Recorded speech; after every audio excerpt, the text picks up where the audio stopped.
Welcome, ladies and gentlemen, to the Shut Your Mouth Lounge, episode 39. I'm never going to be completely sure about episode numbers. You'd think that'd be something I'd check before recording, but I I don't. can check it for you. 1 second. Just keep going with the intro. I'll update. This is our intro every week. Every week. Welcome to episode number, guess? Then Addie will check. Then we'll 39. get the official number. Yeah, in case you haven't noticed, Addie and Pink are here. And oddly enough, they both actually have the same audio levels, which must be a fucking Christmas miracle. Both of us bit crunch like I am usually. Yeah.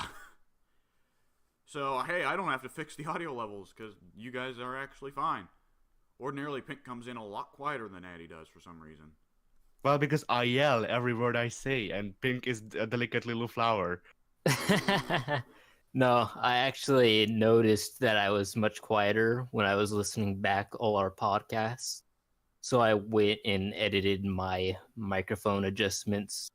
So I was hoping I'd be a bit louder. Yeah, you're actually perfectly even with Addie now. You're both good. Nice. I'm a genius. Yeah, alright. So, we got a few topics set up today, but it's probably going to be a shorter podcast because I don't think a whole lot of them we're going to be spending too much time talking about. The first one I wanted to mention was just one that I literally just found out about like 5 minutes ago. Supposedly at a house show or something, John Cena of WWE fame, we are wrestling fans on occasion, Beware the wrestling fans. has apparently showed off an alternative finisher, which I don't... For my part, it looks so lame. I think he's either going to adjust on it or just abandon the concept entirely, and this will be a bizarre legacy of this house show. But I hope. Go ahead. he's just now he's now showing like the idea of following up the attitude adjustment now with a spinning backhand. Well, it's not even a spinning backhand, is it? It's just a regular backhand. Yeah. Yeah. I hope he just does a 180 and comes in the whole Funky Bunch outfit again and starts doing the freaking road dog dance sponges. I have to say, he did a big build up first. He did like a big he crossed his arms and he did like the whole thing of waiting for the guy to get up. A fucking wake up taunt from the video games, basically, right? Yeah. Right.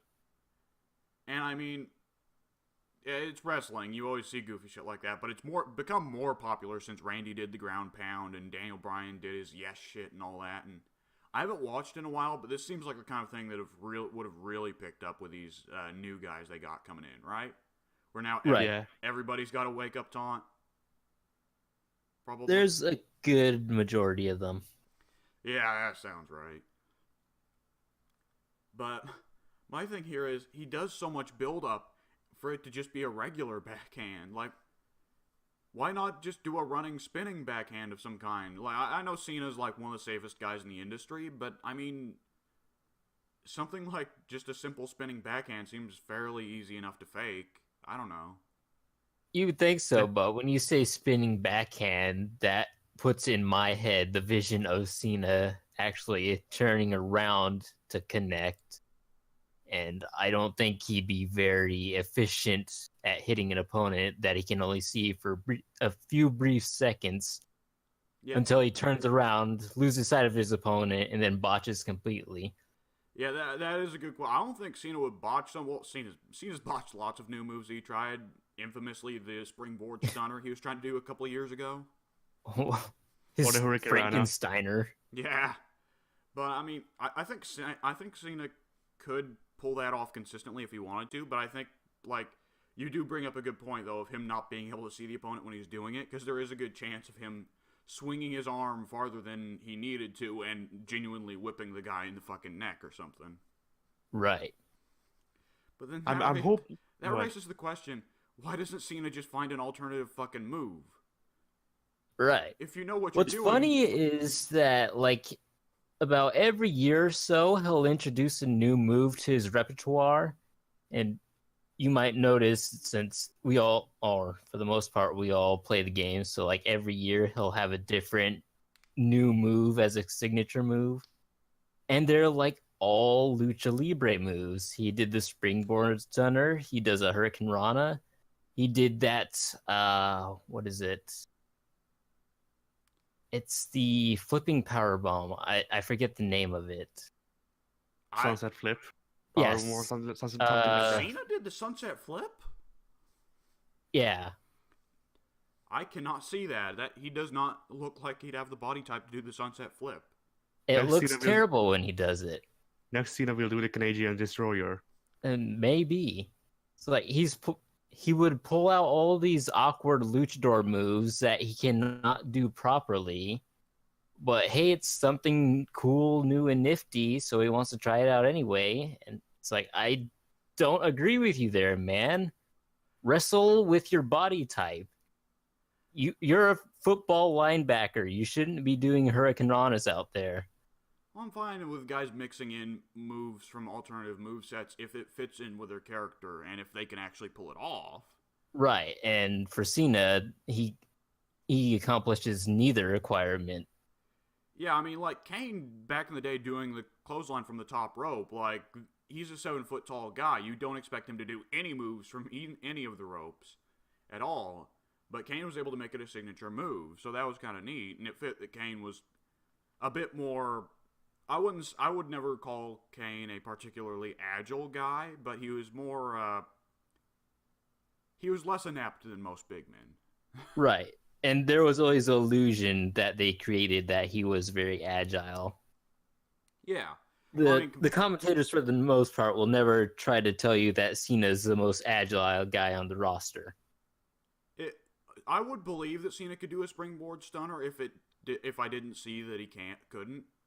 But since he's proven that he can't, like it's like okay, yeah, probably not. Yep. I'm just hoping that since Cena's trying to pick up Lucha Libre moves, that he will at one point pick up the Militar Press or the Shining Wizard. I don't think anyone in the WWE is going to be picking up the Shining Wizard, Addy. Like speaking of moves that are difficult to do without killing your opponent. I was about to joke that next week Cena will debut his new finisher combination where he does the attitude adjustment.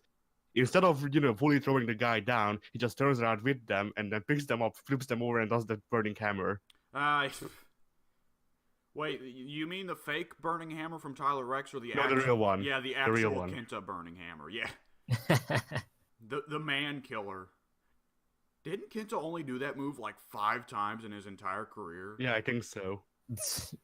Maybe less. Yeah, it was like his equivalent of the Randy Orton punt, but even rarer. Right. Which, I mean, it should be rare, but it should be rarer than that. He should never have done it at all. Cena just takes up the Tiger Driver. I mean, it's a cool move, don't get me wrong, but I mean, it's stupid. Yep. Fucking kill the guy. Yeah. What My finisher is the gun. Anyway. You mean that fucking one gif that gets taken of that one moment in Japanese wrestling where the guy reaches down in his tights and pulls the gun out, and he's holding the person in the sleeper hold and he turns it into like a hostage situation? I wasn't, but now I am. Like, that's some Kenny Omega stupid bullshit there. Alright, that's enough wrestling talk for today. Oh, no, wait, we got one more bit of wrestling talk, because I saw something awesome. So this is, I'm going to have to make a timestamp for this, though, because it's too great. Okay. So, who's your favorite batshit insane wrestler? Terry Funk. Sabu, I guess? I don't know. Oh, no, yes. Yes, the Sheik.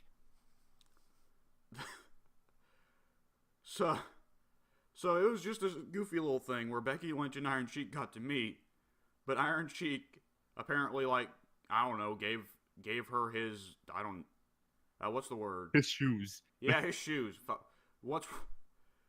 That would be amazing, but no. Gave her his blessing, I guess is the proper word. And said, now go break the Earth's back.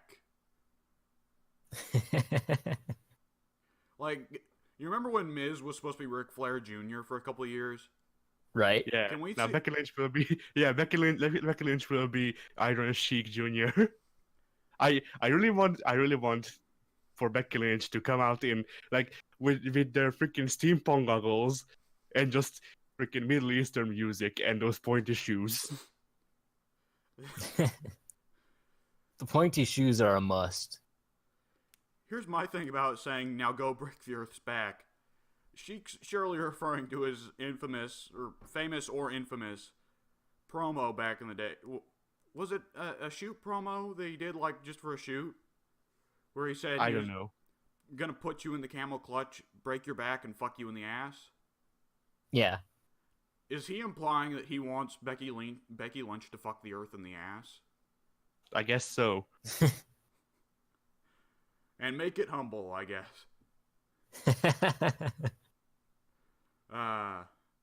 That's delightful, stupid. I'm gonna do that next WWE game I get in 20 years. You know. Yeah, we'll just in 20 years we'll just pay Becky we'll just pay Becky Lynch to come to our co-owned house and just put somebody in the camel clutch. Oh, so now that she's got a Middle Eastern gimmick, you're going to call her Blackie?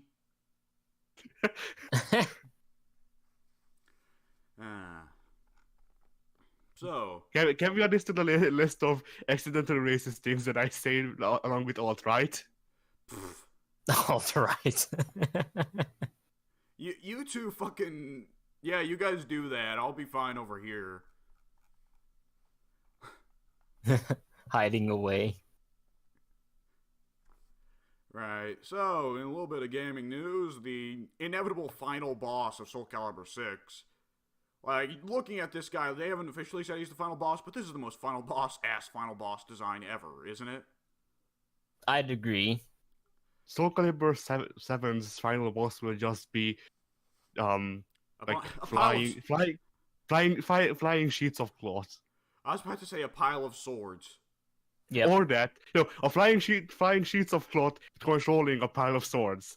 Yeah, swords wearing clothes. It's like the three kids stacked up on top of each other wearing a trench coat, except it's swords. Yeah. So this guy Aswell, fuck it. He Oswald. Yeah. All's well that as well. Yeah. Yeah. He's like a shittier Algol, basically. It looks like. Mhm. Because he's just a dude. He's just like a dude wearing a robe, and he looks kind of like evil Jesus, which Japan's very fond of, and he's surrounded. And I'd assume that Jesus isn't very fond of evil Jesus. Can we use Soul Calibur 6's character creator to turn Aswell into good Jesus and have the battle of the Jesuses? Who knows? Right, so he's a dude, and his moveset is basically he's got 6 floating weapons, a sword, an axe, and spear, and whatever, and half of them are red, half of them are blue, because I guess he's probably going to be tied to Soul Calibur and Soul Edge, right? Right. Yeah, probably. Because they did the same shit with Soul Calibur 4, where Algol was both. Right. So that I guess he's a final boss that still facilitates both good and evil characters can fight him. So This reminds me, who the hell was the final boss of freaking 5? The angel spirit that was inside Soul Calibur. Remember? No, The Elysium? devs. Yeah, the devs. Yeah, I wish. Yeah, Elysium. Wasn't the angel guy? Yeah. I almost feel like it would be I don't know. Did Soul Edge have a spirit in that game other than Nightmare? I don't remember. The whole game. It manifested itself out of Soul Edge. I think it was just Elysium. Yeah. I don't know. I don't think I ever went through 5's arcade mode, honestly. The other two weapon master characters were Killick and the actual weapon master, or Edge Master rather. But which one is closer to freaking Soul Edge? I guess Killick. After having sex with lots of women and just running away from the children. He's closer to Soul Edge. You make it sound like the children were chasing him. They might never have been. know. That might be why he ran away. Shit. You never know.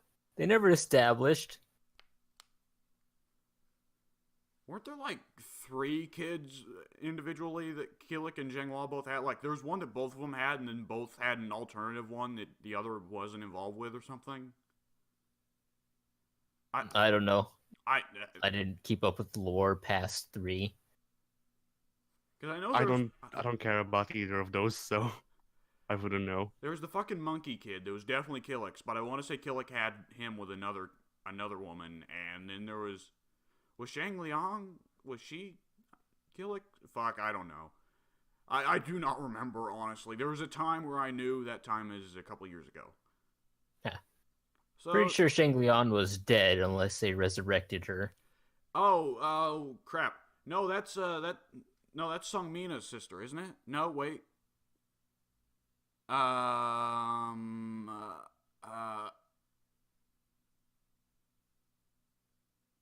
404, Alex is broken. Okay, let's keep going. I'm so fucking confused. Well, Sung Mina, I can't. Okay, fuck it. Songwina was resurrected by the dead spirit of Maxi, fighting freaking what's his face? I completely forgot his name. Astaroth? Yeah, Astaroth. Fighting Astaroth for eternity for Songmina's soul. Did Maxi even have anything to do before Astaroth showed up? Was he just? I don't think so. I think Maxi was just Killick's friend. Yeah, because I feel like there was one game, like the first Soul Calibur had Maxi but no Astaroth, and that just takes away Maxi's entire motivation. Right. Yeah. So anyways, this is Oswell, fuck. Guy, he's, this guy, the guy. We'll call him the guy. The guy, well, have you heard his voice actor yet? Have either of you watched the trailer? Yeah. I have watched it, but I forgot it already, so 1 second. Yeah. Oh, right. The voice... Yeah. I'm just thoroughly disappointed. I see nothing special to Aswell. I mean, he's basically just... I'm going with it again. Shittier Algol. Because Algol was actually one of the few parts of Soul Calibur 4 that I thought was kind of neat. He was a decent final boss. And it was neat establishing who fucking created Soul Calibur and Soul Edge, finally, right? Right. Yeah. This guy just seems like, typical Soul Calibur villain of evil god who likes to mess with humanity. Right. Also known as Japanese trope number 535. Yep. The Japanese fucking hate God.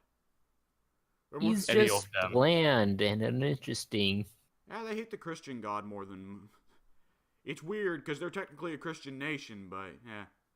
They also hate their own gods, so... Yeah. So, the voice actor is like, what the fuck? Like, have either of you seen the stupid idiot from the Dynasty Warriors games? The first boss of every Dynasty Warriors game. Every Dynasty Warriors game. The guy that heads up the Yellow Turban Rebellion. No, I've never played a Dynasty Warriors game. Okay. I'm in the same boat. Yeah, he reminds me of that guy a ton, where he's supposed to be a villain, but he's got the, squeakiest, highest-pitched voice, as squeaky as your voice can get. And he just uses absurdly flowery dialogue. And it's like, why is this supposed to be a threatening villain? And I mean, that guy's fine in Dynasty Warriors because he's the fucking jobber first boss of every game. Of course, you want your first boss to not be all that powerful. You start off fighting the more pathetic guys. But this guy's the final fucking boss. No doubt about it. I hope... Unless, fucking Night Terror shows... Unless fucking Night Terror shows up again, which admittedly would be pretty cool, but... Yeah, I was about to say, what if this is all building up to a swerve? I was going to say that they bring back Abyss since Zasalamel is a thing again, but yeah. I wouldn't mind Night Terror either.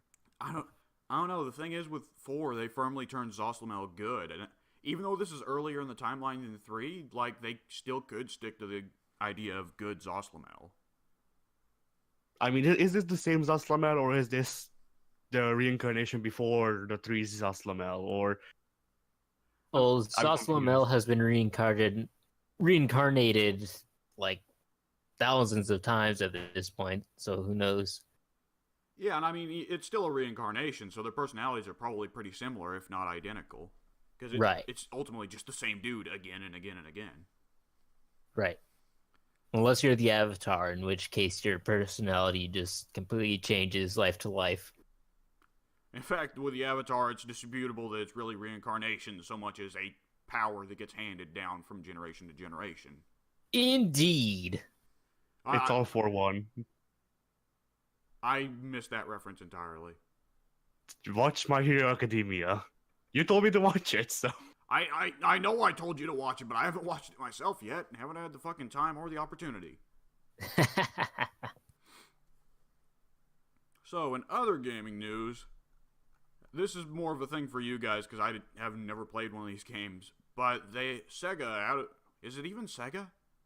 Is it another? No, publisher? it's not. It's Dotemu. I think it's Sega is publishing it, but I think it's Dotemu that's developing it. Okay, they have come out of left field and announced, Streets of Rage 4, Striking While the Iron is Hot. Coming to the nearest Genesis near you. Yep. I Completely out of left field. So, have either you? I know you guys played Streets of Rage once for the channel, and did you record it? Or? Not for the channel. Ah, okay. And We played it once when we didn't have I'm not sure. I think Smite was down, and so was something else. I think Yeah. Smite was getting updated. down. We went to play Rainbow. That was down also. So we just played Streets of Rage for a little while, and I started to fall asleep because I had gotten like 2 hours of sleep that previous day. And then Pink beat me up. Yeah. And there was a lot of that's about what suplexing happened. each other. Oh, I actually hate that when beat 'em ups have friendly fire. It was funny. Suplexing each other into enemies. Okay, now that's just innovative. That's using your teammate as a weapon. Innovation. Yeah, especially when Pink was Blaze and I was what's the kid's name? Skate. Yeah, I was Kate. So have either of you put any more time into the game than that, like before or No. after? Before, yes. After, no. I used to play Streets of Rage 2 a lot when I was a little kid. So I have very fond memories of Streets of Rage, and I was quite happy to hear of its revival. Completely taken aback and surprised, because if you had asked me like earlier this year if I ever thought Streets of Rage would be brought back, I'd tell you, nope, you're crazy. But here it is. And it looks so freaking beautiful. Yeah, I was about to say, like, the decision to go with the, painted aesthetic and still keep with sprites, I'm never one to be, the retro nerd who says that we should go back to sprites, because I think those people are assholes. But the decision to go with the painted graphic sprites looks incredible. Yep. We only got to see a little bit of the gameplay, but it looked damn good. I will pose the question, though. That main guy, the blonde guy with the beard, Axel, was that the same guy that you played as in every previous game? Yes. Yes. Okay, are they bringing him back in a old man Axel kind of way, you think? I believe so. That's yes. what I thought, especially with the beard, to kind of show you a passage of time. But then Blaze appears and she looks basically the same, so it's hard to tell. It might be like Axel got older, but since it's a video game, Blaze still stays young because you can't have old people in video games. No, Blaze is 1,000 years old at this point. She just has enough money to preserve herself the way she is right now. I will say Japan, of course, has their thing we've talked about before against old women, but I do want to pose the question, though, and this is just, I'm sure Pink has noticed this as well, but she's got that leather jacket wide open. I'm going to wager a guess that last time we saw her, she was a teenager. A small teenager? I don't know. I don't think so, but it's possible. Yeah, I can check. If there's one way Japan is willing to show how women age, it's by increasing their chest size. Ha! And also putting them in skimpier outfits, I guess. The true form of adulthood. Right. So in the first game she was 21. In the second she was 22. Okay, fairly young. Yeah, I'd be willing to wager that here they probably put her somewhere around 30. But even even that in Japan, they'd say she's elderly and she's too old. She's too old. It's like, it's like Lemon Grab, too old. Or wait, did Lemon Grab ever say too old in Adventure Time? I don't even know what Adventure Time is. Oh my god. I haven't watched Adventure Time in years. Yeah, looking back through the trailer, Axel has both a beard and very long hair. He's basically baby Thor now. I'm just happy to see any game show progression of time. Especially if it's Japan, because Japan is the least likely to show progression of time, or at least do it well. Looking at you, Soldier Right. 5. So, I mean, I'm quite curious to see what time period they choose to put Streets of Rage in. yeah, that's a good question, isn't it? Is it going to be like comic books or Simpsons, where it's a sliding time scale? Or it's modern day? Or is it going to be like during the late 90s or something? Right. I mean, also his fist's on fire. Since when have the Streets of Rage characters had superpowers? Always. I want to say that Axel had a fire fist in all three, and Blaze definitely had some sort of superpower attack. I did not know that. I thought it was all very mundane characters using just punches and kicks and throws. I mean, For the most part, in it the is. I in think the it's first just game- Axel and Blaze. Right. In the first game, you had a freaking thing. You had a button where you could just call in a freaking RPG assistance from like a cop down the street. Wait, Right. He just pulls out a fucking rocket launcher? Yes. Yeah. And then he showers the whole screen in RPGs and everything blows up. Yeah, So you murder the shit out of those thugs? Yes. darn right. They had it coming. Well, that's interesting. Yeah, I don't think it was a thing in the second game, but I don't remember. No. It's a shame. But yeah, that seems like something they'd want to work out. Like, oh, hey, this beat 'em up. We're pulling out fucking rocket launchers and lighting the street up. Better fucking hide in your houses, civilians. I mean, wasn't there like a game that was supposed to raise drug awareness where you had to kill drug dealers with RPGs? Yes, that was Narc, I want to say. Yes, Snark. Yeah, that. Right. God. So, moving on to the you guys don't have much more to say about Streets of Rage, do you? Nope. I think we're Not good. really. All right, wonderful. So, the next topic down the list is something that kind of pertains to, well, it mostly pertains to Pink in terms of one game, but it pertains to all of us in terms of, like, potential wider effects, ripple effects. Right. So, paid loot boxes and loot chests are being disabled for players in Belgium in Overwatch. And this is something that's been occurring with several games other than Overwatch that have had loot boxes now for the last 6 months, right? Ever since the lawsuits. Right. Ever since the government Right. started cracking down, or Europe's government started cracking down. Yeah. I'm pretty sure this has already happened in a few other countries as well. So, the thing here is, like, if many European countries start doing this, isn't this going to eat into Overwatch, like, Blizzard's income from Overwatch massively? Probably, I would like to say. Because I think Blizzard makes, like, an absurd amount of money off of the loot boxes, don't they? Yes, they do. Or at least from what I last recall. Because, I mean, they'll still have America. I mean, because I don't see America cutting down on loot boxes, ever. Oh, no, not at all. But Europe, Canada, maybe some countries in South America, I could absolutely see all of them cutting down. Maybe not, England, but, like, I don't know, like, that could have some pretty big effects for Overwatch. I don't know, like, Overwatch has a big international audience, doesn't it? Yes.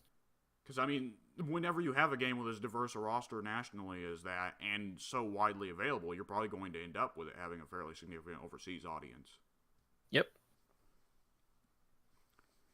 So, I mean, for my part, I'm always like, I get a little spooked whenever the government tries to step in on video games, but that's just because, I think Well, me and Pink both definitely remember the days 10 years ago of Jack Thompson trying to crack down on violent video games, right? Right.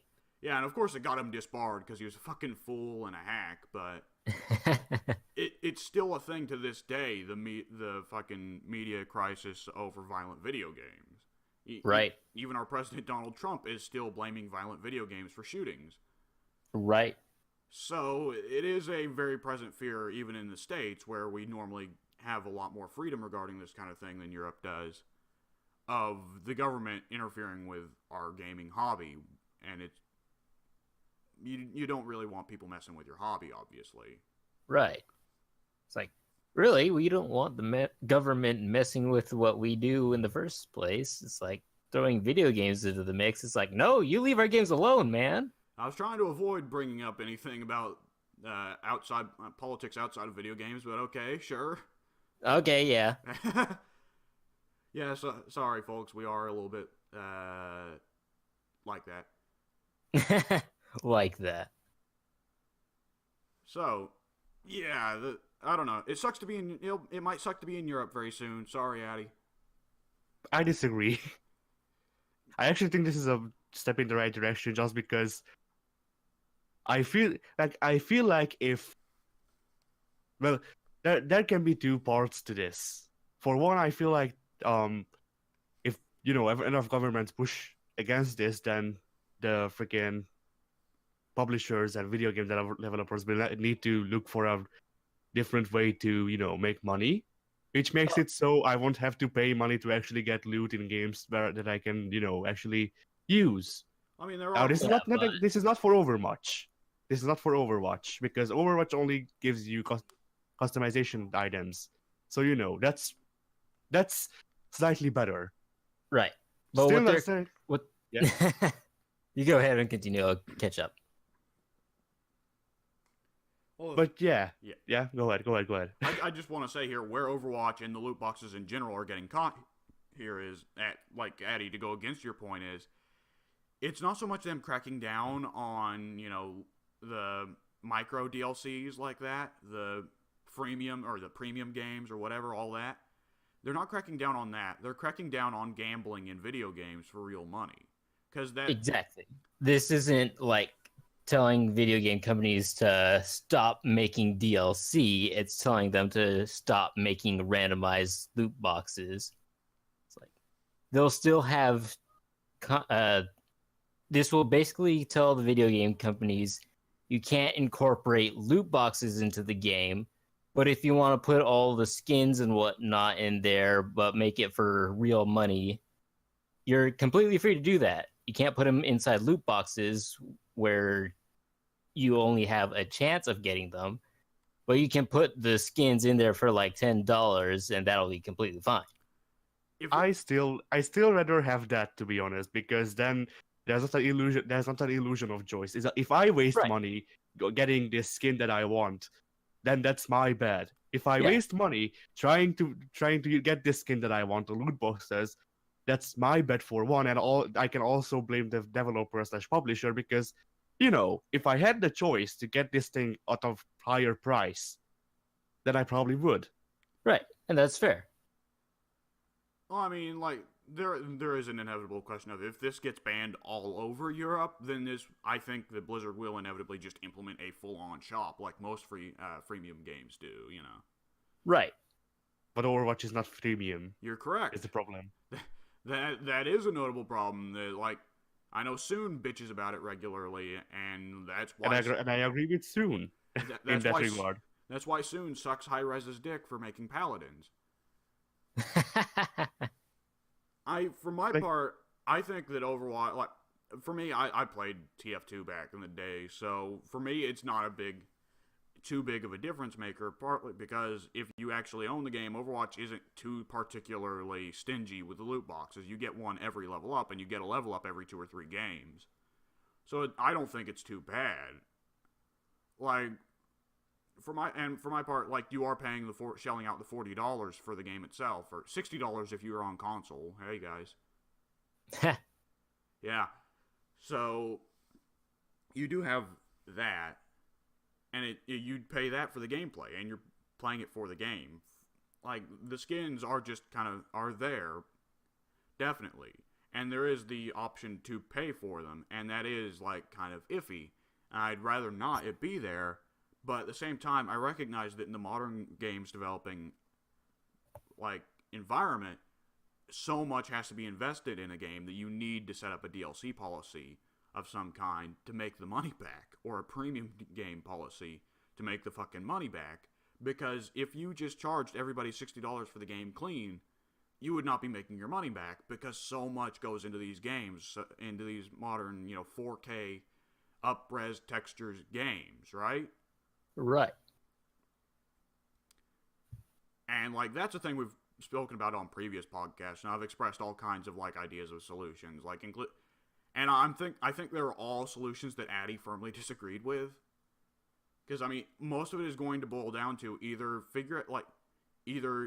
cheapen the games, which won't work because people are going to get angry that the games have downgraded. Obviously, like some people are like, oh well, we just need to go back to the sprite days. Take a note from the indie games and just make low budget games. And I'm like, no, you think you want this. First of all, no, you don't want this. You think you want it, but you don't. And secondly, you are the minority. Yeah, because if we went back to having sprite games, where would The Witcher 3 come from? God of War. What about Cyberpunk 2077? All these games would not be happening because we'd still be jumping off Goombas in 2D worlds. And where would the dude bros go? Because the dude bros who play Call of Duty, they'd be fucking confused as hell if that shit happened. Yeah. How do you make a first-person shooter out of sprites? I don't think it's possible. I don't want to see them try. Doom. Are you serious? Doom. Wolfenstein. Yeah. Wolfenstein, even older than fucking Doom. Wolfenstein, Jesus. Chex Quest. Yeah. Chex Quest, the classic. The fucking classic. Oh my god. How did we forget our savior, Chex Quest? There's not even a Czechs in Hungary, so you know. Ah. Yeah, that must be real fucking weird for you. You fight cereal? What? What is this strange American cereal fighter? You fight cereal. The Count Chocula level was really weird. I believe it. But yeah, like downgrading, I would agree with. Because it depends on the amount of downgrading. Like, pixel art, I wouldn't be fine with. PS2 graphics, maybe. I was about 360 era, probably I'd be fine with it because 360 era games looked pretty good by my standards. Even the 360 games were kind of lost leaders like that. Like near the late end of the generation, yeah. I mean, the thing here, what was I going to say? I mean, yeah, it's easy for us to say, like, oh yeah, regress to Xbox 360 or PS2, that's fine, because we grew up with that shit. I mean, PS2 graphics are even to a degree nostalgic to us, because all of us fucking grew up on that shit. I, look at shitty old PS1 graphics, and it's like, oh, I remember when I was a little kid. Like, yeah, it's nostalgia goggles. Like, come on. Right. I mean, you look at Bubsy 3D and you see a masterpiece. Nah. So another alternative solution is the proposed premium game model, which is probably the most controversial one that has been suggested. And it was the suggested idea of maybe new games come out at $80 or $100 instead. And obviously, no one wants that to happen, because a lot of people that would just cut the gaming hobby out for them entirely, or they'd have to wait and get it used or something, right? Or wait a fucking year for it to go down to $40. Right. That would get GameStop back in a good position again.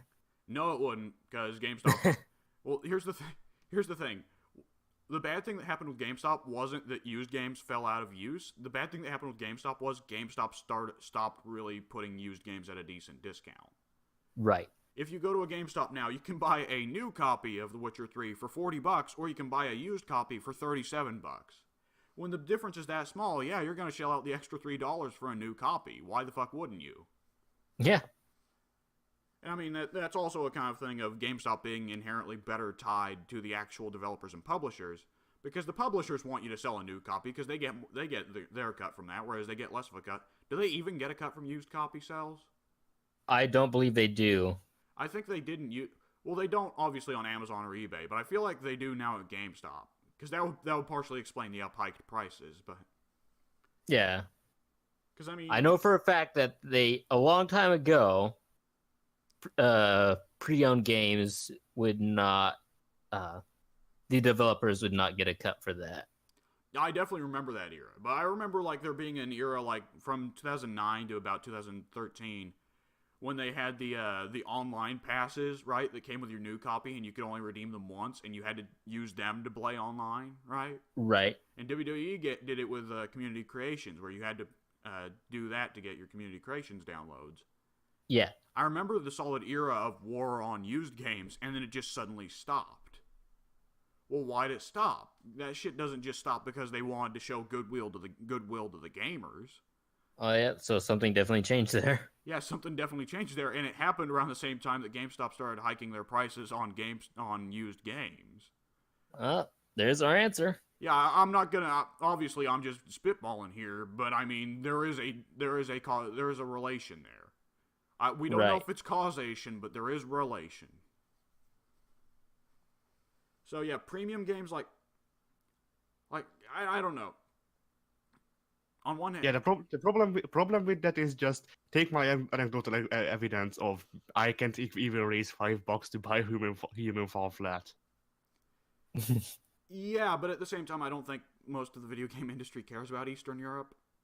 Outside of the Eastern Europe game developers, There are none. Who's the people that made the one? Damn it! There was a Russian game that came out a couple of years back, and it spooked the shit out of everyone because it was like really Shakespearean and everything. I have it on Steam. Like, what was it? I'm going to look it up. It's Papers, Please. No. I wouldn't know. Papers, Please is an American parody of Eastern Europe, so I'd Right. imagine not. Pathologic. Yes, that is the. Well, it might not be Russian. It's definitely Eastern European of some kind. Well, yeah, but then you have to remember that there's different kinds of Eastern European. Like, freaking the Turkish lived here for like 100 years, so that made us different from the Russians. Yeah, Turkey can arguably include in Eastern Europe, and if you include Turkey in Eastern Europe, then that raises a whole nother question. So, I mean, yeah. And the solution I've been in favor of is simply recycling assets. Because, I mean, we already use the Unreal Engine for fucking everything, right? Right. Yeah, I use Unreal 4 to wipe my ass. Yeah. I mean, it makes damn good toilet paper. I can't keep going with that joke. So, I feel like not only reusing engines like that, like we can observe now with Capcom, because Capcom made the RE engine for Resident Evil 7, and is now reusing it not only for Resident Evil 2's remake, but for Devil May Cry 5, which isn't part of the Resident Evil series, despite its surprisingly close relation. Yeah, then another one we can bring up is Ubisoft. They've been reusing assets for the past the past century. Yeah, but I think it can go further than that, because I brought it up as an example, but like, do we really need to make a fucking new lamp model for every video game? No. Exactly, so just reuse the same shit. So, I mean, there are modern AAA developers definitely need someone to come in and figure out how to cut corners. Because there are corners that need to be cut. And I mean, that's not necessarily a popular statement, because I don't mean like cheaping out on certain aspects and making the gameplay feel shittier, but there's stuff that people don't care about that you can cheap out on. We don't need new lamp models. We don't need new models for paper. You know, we can reuse the same engine for, like, text files. How long has Bethesda been using the same fucking engine? 20 years. Almost. Almost. Fucking most. How many series did Telltale go through until they updated the engine by 2 lines of code? Oh, that would have been Walking Dead Season 1 to No, older than Walking Dead Season 1. Like, Back to the Future, Sam and Max era to about Walking Dead Season 3. So that would have been about 10 years as well. Nearly. I don't think it makes the cut, but it's almost 3 years. Yeah. So, I think the first one they used the new engine for was the first one they used the new engine for Guardians or Batman Season 2. I forget which. I think it was Batman Season 2. But yeah, well, Telltale definitely changed the engine and they changed the writers because the writers had just totally given the fuck up by Walking Dead Season 3. That thing was a fucking dumpster fire. But yeah, like, I don't know, that just seems the most logical choice to me. Because, I mean, the other two are inevitably going to run into issues with one group or the other. Right. And, I mean, it'll always be the difficult issue of whenever you hear people try to talk about this, most people's suggestions are just going to be what is most convenient to them. Because it's easiest to suggest, like, zero budget for video games so that they can be, like, $10, right? Yeah. And, I mean, I get where they're going there, but it not only is that very subjective, it just doesn't work. But, ugh. We'll bring Mike the Rat Guy on the podcast someday so that we can listen to him be all about, oh, well, back in my day, you didn't need the textures. You fucking... You know, it'll just be him and Addy both talking about how we need shoestring budgets for gaming. I don't think play the reboot of Asteroids. Oh, man. I don't think that the budget should be cut. I just think that, you know, people who work in the gaming industry are supposed to be more intelligent than me, so they can probably figure out a way to coerce me into buying their shit instead of just laying out their cards.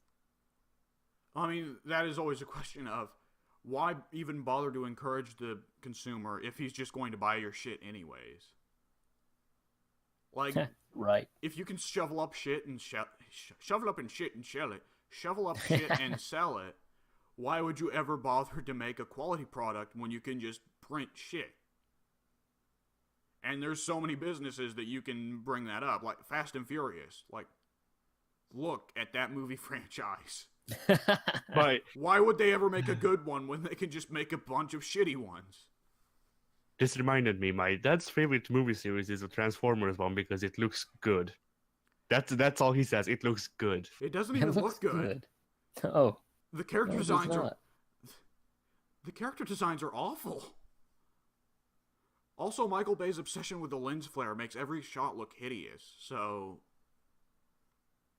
I don't know. I mean, tell that to my dad. I haven't I don't think I've actually watched a full Transformers movie since the first one. Lucky you. So yeah. Yeah, I paid that time back. I paid that time back by listening to freaking Florida.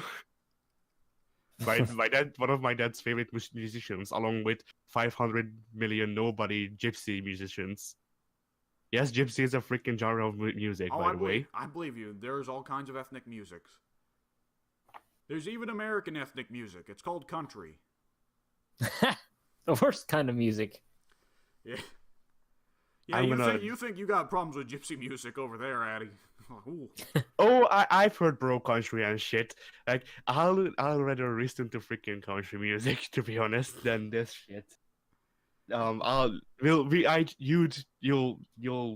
listen to this after the freaking It's like recording. What torture have you been subjected to over the course of your life? That is probably your least favorite.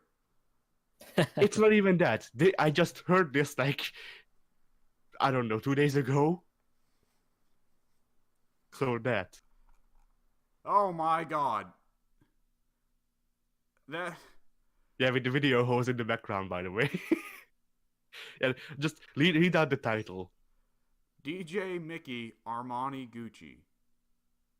Yeah, so DJ Mickey. I don't feel like this is gypsy music, is it? This is. I was imagining it's electric. It's electric. This gypsy music. Okay, when you said gypsy music, I was like imagining old folk music. I'm imagining like a little old lady in a hood with hunched over with like a fucking harmonica or a what's it called, the accordion. Never in my life have I actually heard folk gypsy music, because that's probably its own thing. I've only heard synthesizer heavy, shitty electronic gypsy music. Oh, well, that's the new folk music of America. Don't worry. We've heard that plenty of times. We need to delve deeper into these gypsy subgenres one day. Yeah, so I can come back freaking a war with Ren, just talking about Nam. God. Right, so that topic went exactly where we were all expecting. Yeah.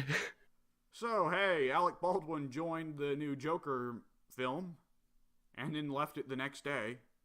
Right, so dramatic representation or whatever the freaking word is. Oh my god, you're gonna bring the GIF. Say, I was gonna fucking post the same GIF. You asshole. So, Addy post. Addy just posted the GIF of Grandpa Simpson walking into the fucking house, taking his hat off, putting on the hat rack. He turns around, sees Bart, turns back around, puts the hat back on, and walks out. I'll post a link to the GIF in the fucking description. You can put it. You can put it on the screen. You just have to paste it in more times to loop it. Ah, no, it's fine. Yeah, who wants work? I'd rather take the lazy option. Imagine the freaking time when I had to edit Aaron's avatar and it was a GIF. Oh my god. I would have just taken a solid screenshot, man. Yeah. I actually went through the time to paste it in as many times as we needed it to be for the whole podcast. Why would you do that? That's I'm insanity. not sure. Like, well, you know what the definition of insanity is. Looking at the same GIF over and over again, and expecting it to change. And then you have a disappointing boss fight near the end of the game, but you don't get to be the final boss. Yeah. So, yeah, I'm glad. Have any of you read about the actual details of Alec Baldwin's supposed role in the Joker movie? No. Who's Alec Baldwin? Okay, Addy. Firstly, Alec Baldwin. You ever hear of 30 Rock? No. Have you ever heard of The Hunt for Red October? Definitely not. Okay. So, Alec Baldwin is an American actor who is very infamous for several odd personality quirks, including his violence, his arrogance, being an absolute piece of shit to everyone he meets, including, like, there's some infamous recorded rant he had on his daughter where he, like, called her fat and a bitch and ugly and all that. He's what people think Steve Buscemi is, which I'm not sure if Steve Buscemi is or is not. I don't know anything about what kind of person Steve Buscemi is. They just make him seem like the craziest person to ever live.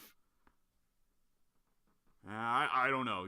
You're looking at the wrong person, but like Alec Baldwin is also infamous for, like, one time a paparazzi took a picture of his kids or something, and he just beat the shit out of the paparazzi. I mean, it's a response. I mean, I don't blame him for that. I mean, I think everybody nowadays hates paparazzi, but I mean, the other stuff is not so nice. Yeah. Yeah. And right now he's mostly famous for, oh my god, this is where you might know him. Have you seen any of the Saturday Night Live Donald Trump skits? They don't show Saturday Night. We have our own shit on TV. Let me correct myself. Has YouTube not recommended you any of this shit? Yeah, like, it's one of YouTube's favorite things is either Stephen Colbert making fun of Trump or Saturday Night Live making fun of Trump. Thankfully, the only freaking thing I got out of Saturday Night Live, I think, is some random ass, like, Z-list celebrity rapping in Hungarian. They always recommend me, like, Jimmy Kimmel or that other guy, or James Corden. And it's like, I don't like any of these people. Stop it. Leave me alone. You can use James Corden as a Corden, though. James Corden I'm, like, oddly fine with, mostly because he uses the British talk show style, so it isn't just him and the celebrity, they all are in there at once. So you at least get to see the celebrities interact with each other. But, yeah, so Alec Baldwin has, in the past couple of years, his most famous thing is, ever since Donald Trump's been elected, he has been on SNL every week to have a skit where he makes fun of Trump.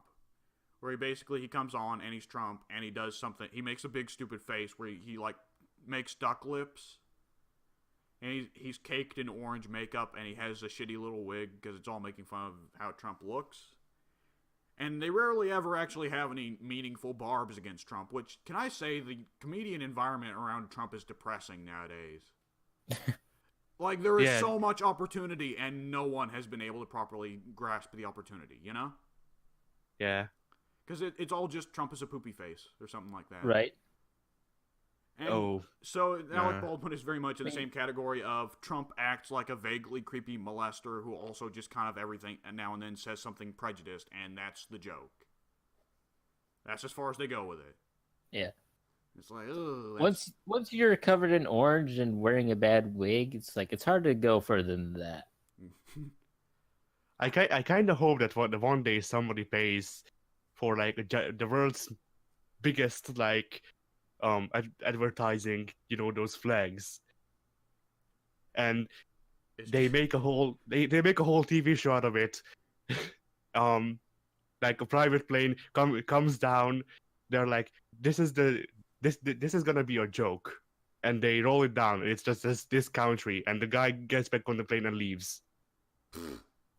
I thought you were about to say the plane comes down to Cheeto with a wig comes out. For that. Like, it has to be held up by some guy, like, wearing a black cloak to make it look like he isn't there.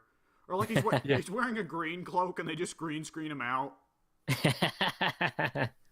So it's like, he's actually wearing one of those onesies that has no eye or ear or nose or whatever sockets. Yeah. So he just suffocates, like, he just silently suffocates while the Cheeto floats.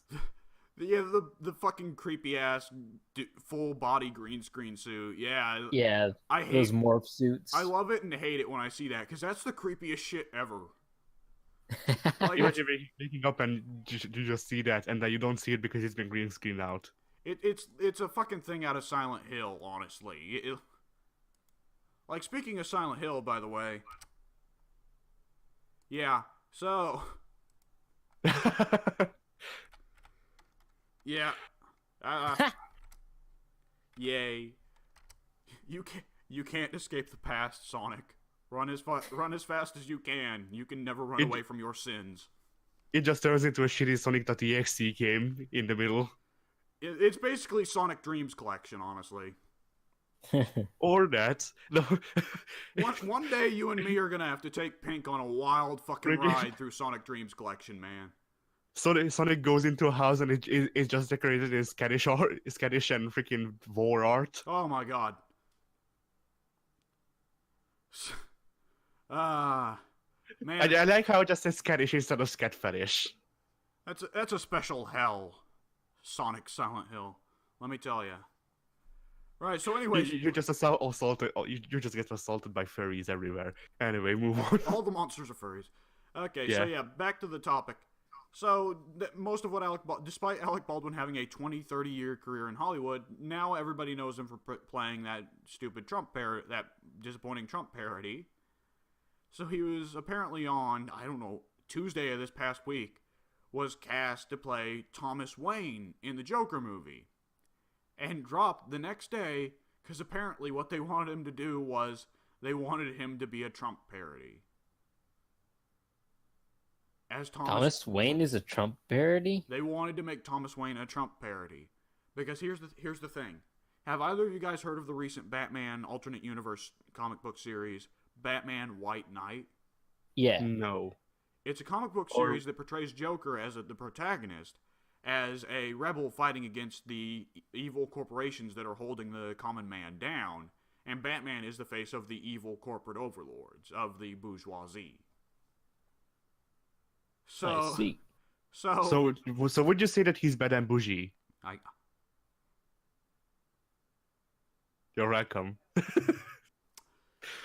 So, basically, it's a whole comic of Joker is good, corporations are evil, Joker murders people for good. We won't get into the politics of that too much, but I mean, the idea of ever making Joker the hero is... Bad. Yeah. So we heard before, like, this Joker movie is going to try and portray Joker in a more sympathetic light. So what we took that to mean was killing Joke. No, evidently they're going for Joker White Knight, or Batman White Knight, which means I am fucking signing off on this. Fuck that. I'm not going to see this in theaters. Che Guevara, communist freedom fighter Joker. There better be a fucking scene of him buying the Che Guevara shirt from a t-shirt stand, right? Yeah. God, I hate Banksy, but that was the one Banksy painting I thought was actually pretty good. Pretty apt. So, also, there's something to be said about Alec Baldwin fucking typecasting himself as Donald Trump. Like, well, fuck 30 Rock, fuck Hunt for Red October, fuck everything Alec Baldwin has done. This is his career now. Wasn't he in Beetlejuice? I'm not sure, but yeah. I thought he was. I'm not sure, but can they just have freaking Trump? Yes, bloody a Trump Hall of Fame ceremony again, and just invite Alec Baldwin in his place, see how pissed off he gets. Like, freaking build him up like he's getting a Hall of Fame thing into the WWE, and then just announce him as Donald Trump. See what he does. That's not even out of the ordinary for WWE, considering the match we had. We talked about it like 10 podcasts ago, but the Obama versus Hillary match again. All right, with those really good pictures, right? Yeah. Right. So, what was I going to say? Right, so what I just want to say is, regardless of your political beliefs, you could believe that the corporate powers that be are genuinely evil, and I mean, we're going to disagree with you, but you are entitled to your political beliefs regardless. But the idea of a Batman or Joker story ever portraying Joker as being good because he fights against the corporations, merely that, in spite of everything, all the other awful things he does, is like, no.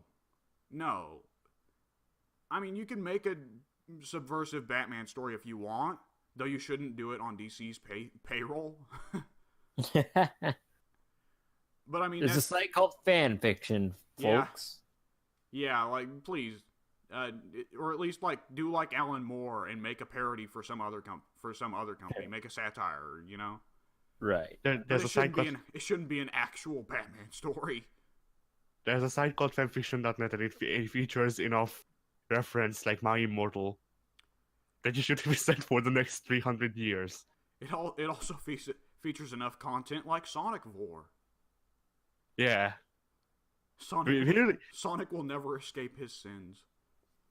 I feel like we should do a dramatic reading of My Immortal sometime. Oh, fuck no, we won't. Are you fucking joking? Like, we're not exactly the purveyors of top quality here, but even we've got standards. Come on. Pink, have you read My Immortal? What is that? I have no idea what it is, but I don't want Addie to explain it, please. Right, leave so... the mystery. Let it be. Leave the mystery be. Let it have its allure. 3 words. Gothic Harry Potter fanfiction. So also self-insert, I guess. 4 words, Addie. That's 4 words. I can't count. Harry Potter is just 1 word. I guess. you could have said 3 concepts, but I don't know. Yeah, 3 concepts works. Yeah, Harry Potter fanfiction seems like that's going to be in the same category as Sonic in terms of, these kids' characters are spending a lot of time just fucking each other. Yeah, there's also My Chemical Romance and Good Charlotte concerts. Oh, that makes sense. At Hogwarts. Oh, boy.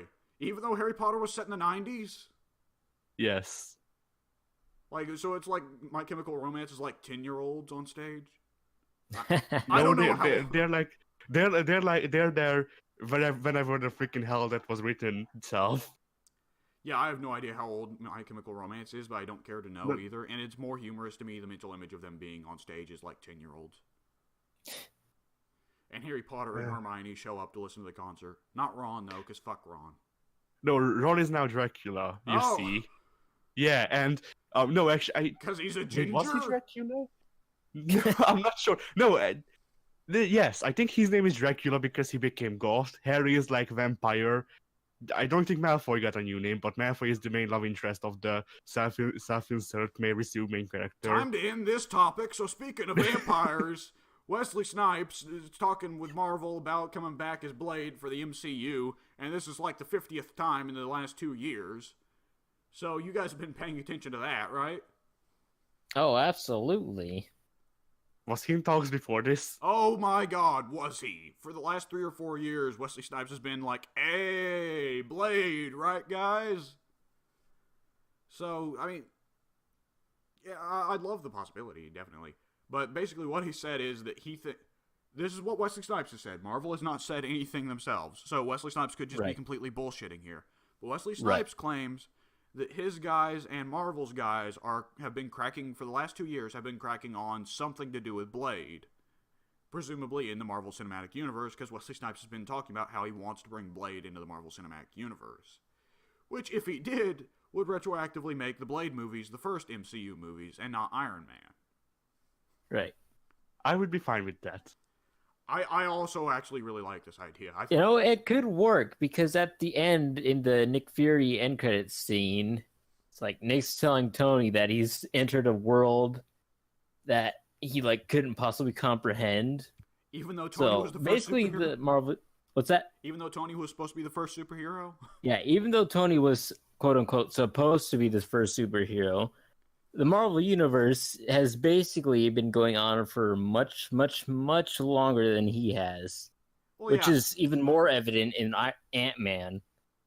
Well, yeah, because, I mean, there was Hank Pym, but there was also Hulk was very heavily implied to have been running around long before the Edward Norton movie. Right. And, of course, Captain America way back in World War II. Yep. And the Ancient One, who has been around for fucking ever. Yep. So, I mean, Tony is far from the first superhero.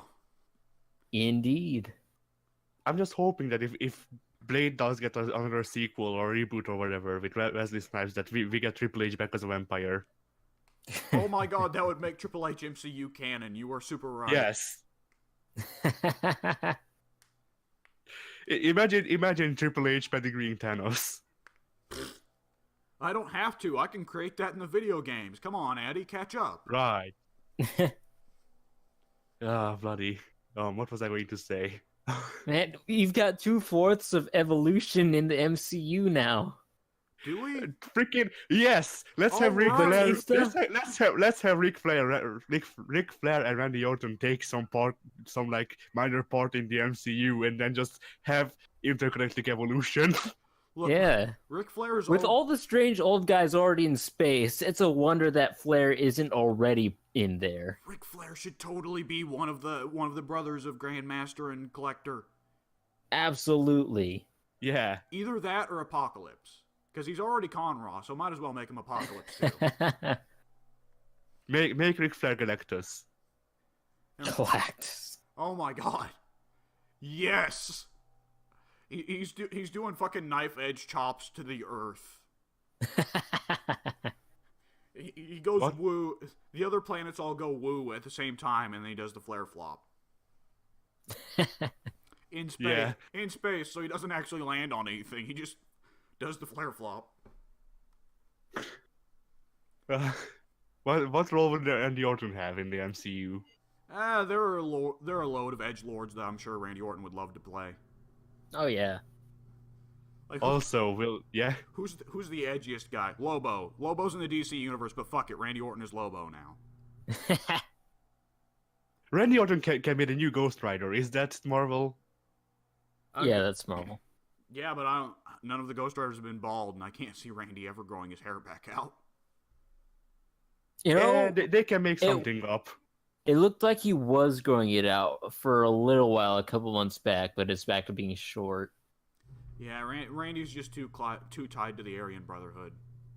Can they not just give him fake hair for like a scene, and then he turns into the Ghost Rider, and they make like a little explanation that he shaves his head because it doesn't burn his hair, or something. Are you just wanting Randy to do the Nicolas Cage "My head's on fire" scene? I guess so. Or maybe the Nicolas Cage scene where he's eating Fruit Loops was it Fruit Loops or gummy bears? I think it was Fruit Loops without milk while watching like bears wrestle or something. But is that he's just watching his own match? Yeah. I said watching bears wrestle, didn't I? Yeah. Bloody. What the Also, fuck? What the fuck was if that Blade movie? if Blade actually comes back, will we get Sony's freaking blessings to include Morbius or whoever the living vampire to be the main villain? I wish we could get that in there just so we could watch Blade kill Jared Leto. I mean, not genuinely. I don't want to see Jared Leto die. I hate him, but not like that. But I would love to watch him die for fake, in fiction. For fake. Yeah. Sincere. Well, I don't know. I don't want him to just go out like the usual vampire way of exploding when he gets exposed to garlic or something. Like, fully fucking go for it. Nah. So, I mean, I for one, would be really big on this, at least partially because Wesley Snipes hasn't aged too particularly poorly. So we could legitimately be like, yeah, those happened in the 90s, and because he's a vampire, he hasn't aged. So, yeah. Right. Yeah. Now, I assume go Wesley ahead. isn't in the same physical shape he used to be, so I mean, action scenes are going to be a little bit rougher, but you know. Yeah, probably. They can make him a I totally they can watch this anyway.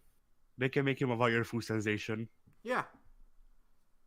That actually would be super cool to have Blade in as like some degree of martial arts hero in the movies. Because Iron Fist is still a disappointment in terms of being Marvel's martial arts hero. Just bring back Blade. Yeah. Trash Iron Fist and bring back Blade. Give Blade his own TV show. No, give Blade his own movie series. Yeah. It is a question though of if they brought him back, where would they fit him in? Oh, you get out. If they brought him back, where would they fit him in? That would be the question. Yeah, yeah. Because he can't just pop up in Avengers.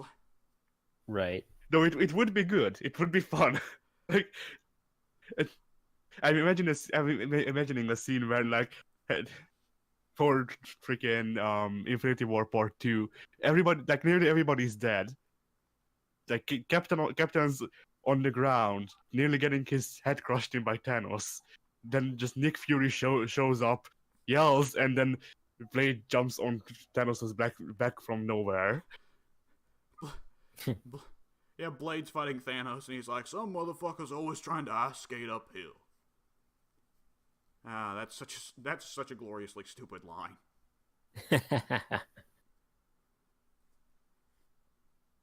I don't know. I'd definitely be happy to see a representation for the legacy there, because, I mean, in the real world, Blade is very much the first movie Marvel hero, even before Spider-Man and the X-Men. Right. So I'd love to see, like, a send up to Blade being the first, you know? Yeah. Well, I think that's about it for the topics we can talk about. Let's go ahead and say what we've got coming up on the channel in this coming week. So, for my part, we're definitely going to see more of The Forest. There's a chance that we may get working on... We're definitely working on a new playthrough currently, because there have been some technical difficulties with the Dead Space playthrough. We will still have a part or two of Dead Space go up this week, probably, but there's going to be a delay on it. We're thinking of starting up a playthrough to fill in the hiatus for Dead Space, and we don't know what that is yet, and we don't know whether any of the parts will go up this week or the next. Maybe. We've got such a fucking backlog of The Forest episodes that we're trying to get them out. Yeah, this is why I told you that it's better to record them when you're nearly out, so then you don't have a backlog. A backlog, yes. I don't know, it is kind of nice having the backlog there because we don't panic. Because it's just like, oh, well, Right. It's another morning, time to throw up another episode of The Forest. I suppose so, but then there's also the oversaturation, because, you know, if people don't like The Forest, then they might leave. Yeah, I mean, we just need to get up backlogs of other videos, definitely. Right. So, other than that, I don't know if we'll have any one-offs. That's something we're definitely going over. And yeah, expect a lot more of The Forest, a little bit of Dead Space. So, business as usual on the channel. And I believe Addy is going to agree with me. I don't think Addy's got anything else coming down the pipes on his end. Yeah, I don't have anything up my sleeve. Well, technically I do. Actually, have we released a video today? No, actually, we haven't. Okay, good. I will pull the freaking card out of my sleeve then. Oh, I think I know what. I think I've seen what card you've got hidden up your sleeve. Yeah. You've seen the card I'm hiding, but the viewers hasn't, and they will see by the time this is freaking revealed. But whatever. Yeah, it'll be a day late. Like, surprise! Oh, We turns came out- out Oh with this. boy. We came out with this yesterday.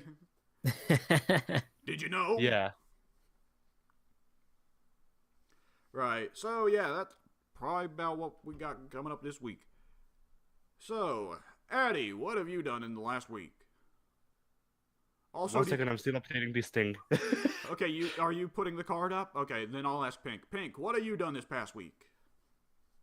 Well, I watched a documentary type thing on WCCW World Class Championship Wrestling. Oh, I think I might have watched the same one. It was 6 or 7 years ago, though. Might have been. I don't imagine there's a ton, honestly. From the recommended thing on the side, I noticed that there were a lot, but they might have all been the same thing. There's a lot of WCCW documentary type things. Why? Because there's a lot of death to talk about, and that's interesting stuff, man.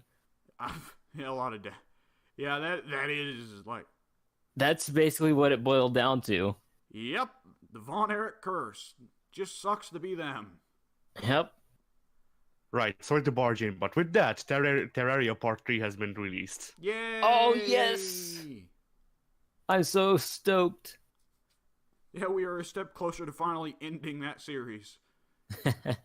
And we only needed to sacrifice Session 4. Yeah. We had to sacrifice it to the dark gods. We sacrificed it to Santa Claus, Right, so the vengeful demon. Anyway, so if you weren't there for part 4, Addy calls spiders spoiters. I thought that was pretty amusing. Also, at some point we were in caves. I summoned a giant Eye of Cthulhu boss on us, and it kicked our asses. that's still Part 3. Yep, and the cave... Oh, no. Okay, well, you saw that part yesterday, so you already know about that, but... fuck. Oh, there was a ton of blood moons. Tons of them. Right. We And massacred every gnome or whatever that ever existed. Pink got... Basically, once we finish Terraria, we need to go back and do a dramatic recreation of Part 4 and just pretend like we released it as it was intended. Yes. I just titled it Terraria Lost Episode Cursed Video or something. With really bad acting, too. Yes. Yeah, Everything needs to be over dramatic and with guest actor Tommy Wiseau. if we can afford him. I think we can. I can just paste in freaking sound bites of the room. I got $5 in my back pocket. How about you guys? Oh, I've got at least 2. I have like $2 or $3 in my PlayStation account. All right, sweet. Tune in for the dramatic recreation of Part 4, where we include our guest star, Tommy Wiseau. Contract negotiations start now. I'm calling him right now. Oh, hi, Alex. That implies that I'd already know Tommy Wiseau, which would reflect poorly on my character. I could ask him on Twitter if he wants to be in our stupid shit. The answer is no, but still. Don't Tommy- ask, he Tommy- might say yes. Yeah, that's what I was about to say. I think Tommy might say yes, honestly.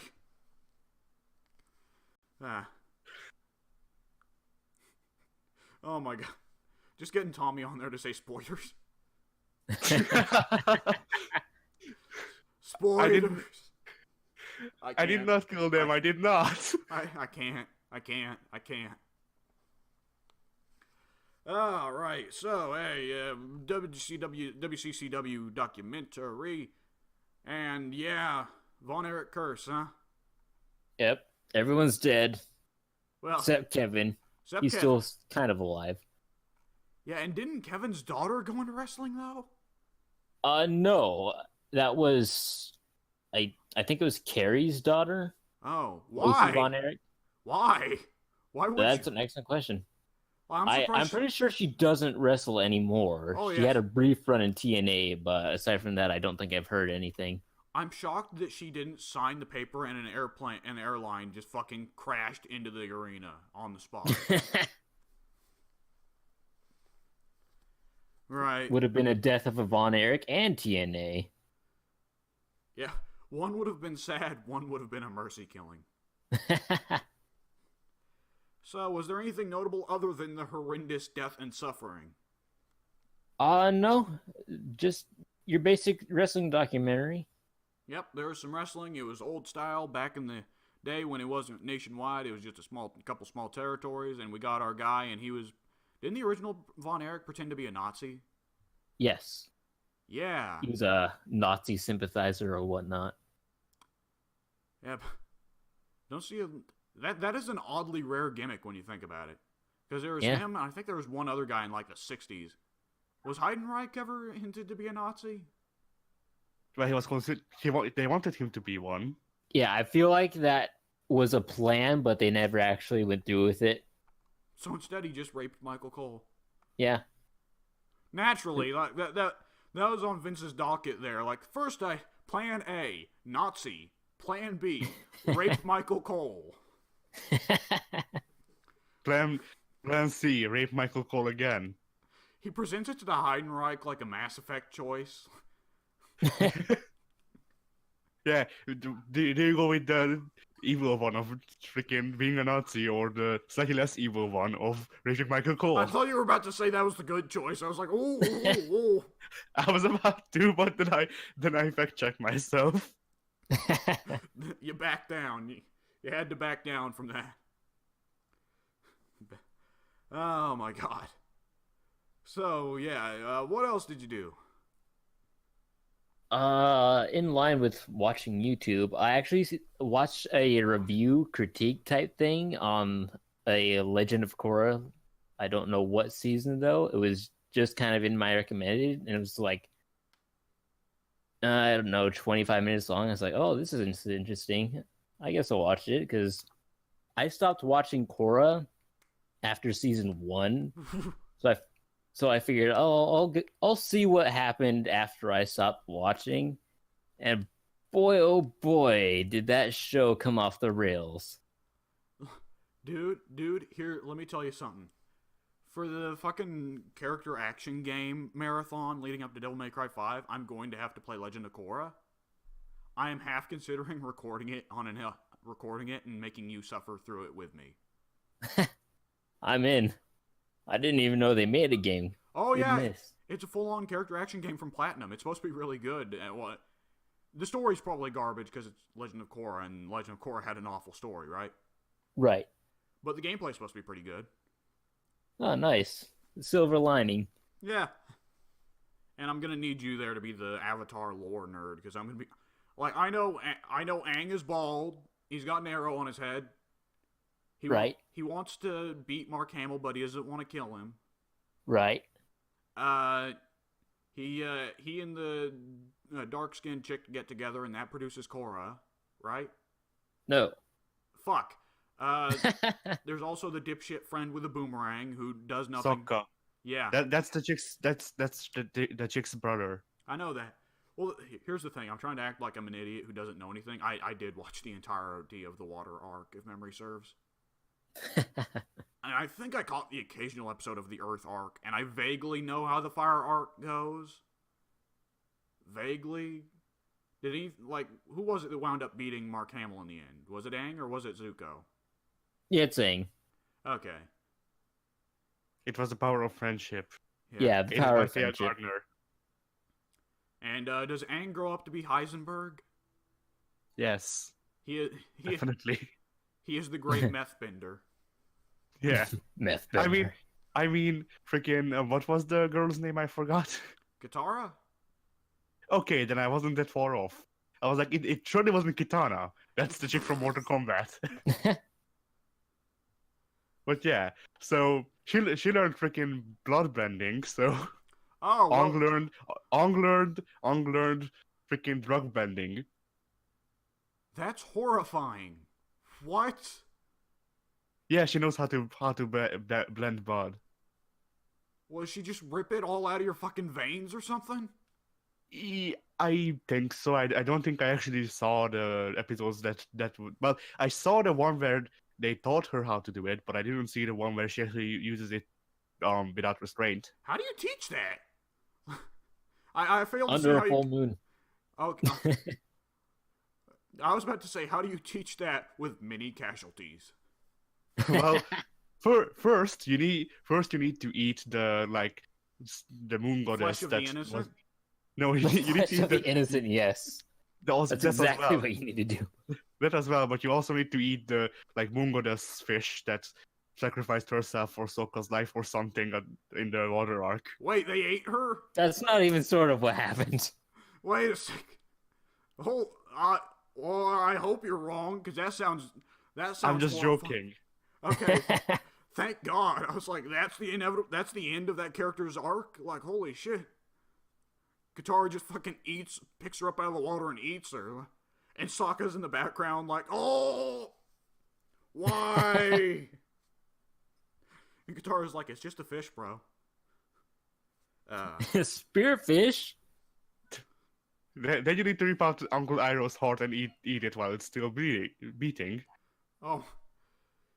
But Uncle Iroh's heart must be really healthy because all the tea he drinks. Yeah. He doesn't actually have blood, it's just tea flows out. The tea flows He's through. 90% tea. It gives him power. It really does. That's how he survived dealing with his brother all those years. The tea saved him. He's not flammable because the tea puts him out. Please tell me I was about to make it as a joke, but it seems like something that would actually happen in the show. Please tell me there was a part where Zuko's like, I have to go kill my dad, and Iroh's like, here, take this, it's dangerous to go alone, and he just gives him a cup of tea. Alright, so, what were we talking about? The Legend of Korra, Pixar review. Yeah. Right. So how shit was it? It was absolutely terrible. Was it made by the same people that made the original Last Airbender? No. Well, sort of. The original concept of The Last Airbender was done by the two guys that came back to do Korra by themselves. And as we've seen with George Lucas, if you give a good concept to the original creator with absolute free reign, they will burn it to the ground. You get Jar Jar Binks. Yeah. Or alternatively, the Microbe Wars. Did I ever tell you guys about that? About George Lucas's his idea for an episode 7? No. Okay, I got confused. I've told somebody about it. But somebody asked George Lucas what he would do with an episode 7 because George Lucas has outright said that he thinks the new trilogy is garbage. So George Lucas said if he ever made an episode 7, it would be about microbe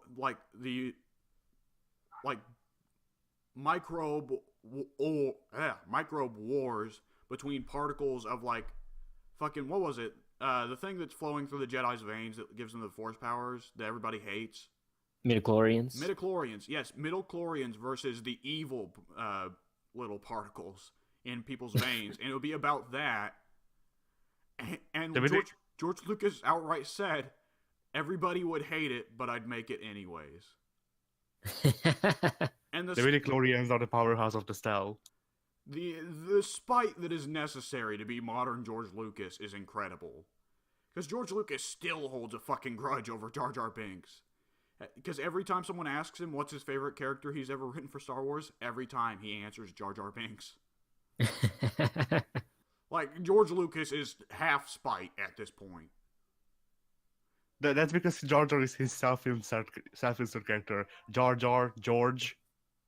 I can see it. If you take a picture of any time George has his mouth open, you can see hate energy radiating from his insides. That's just one guess. Is there a difference, Addy? I'm not sure. Right. Ugh. That was disgusting. So yeah, I can see Legend of Korra turning into the microbe war direction. So like let's hear an example of how stupid it got, Pink. Well, first of all, you know how, well, I guess you might not know. Nobody here might know. Uh, Basically, the Avatar is a bridge between the human world and the spirit world. In whatever season I watched a critique of, they basically join both worlds. So the humans and spirits are living together now. And how do you explain that?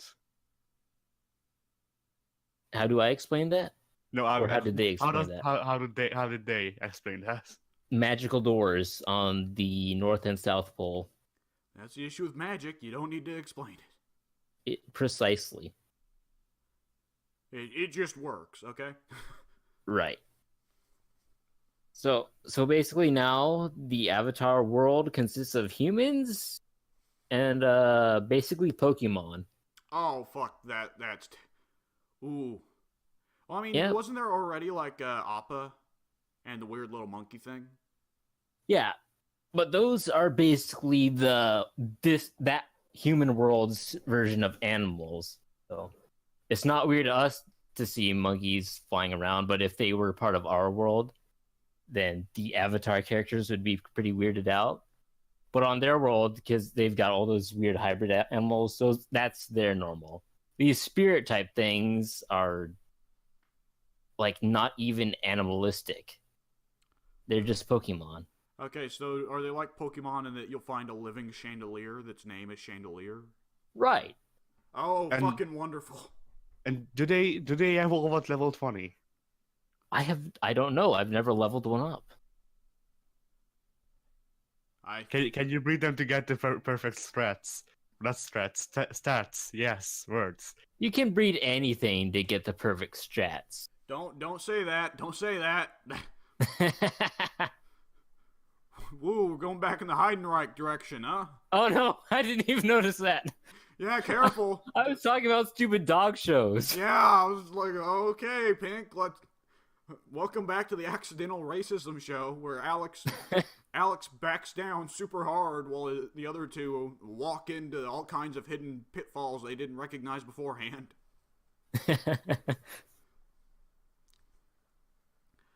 Alright. So yeah, that's Hi there, Rack. You know who you host of Pokemon? No, he's the Doctor. No, yeah, he's the doctor, Dr. Heidenreich. no, he's the guy you drop off your animal and the Pokemon in the Ditto with. No, you don't even need to know. You're just walking through the forest and you're oh my god, you don't need the Ditto. Are you implying that Heidenreich fucks the Pokemon? Yes. No.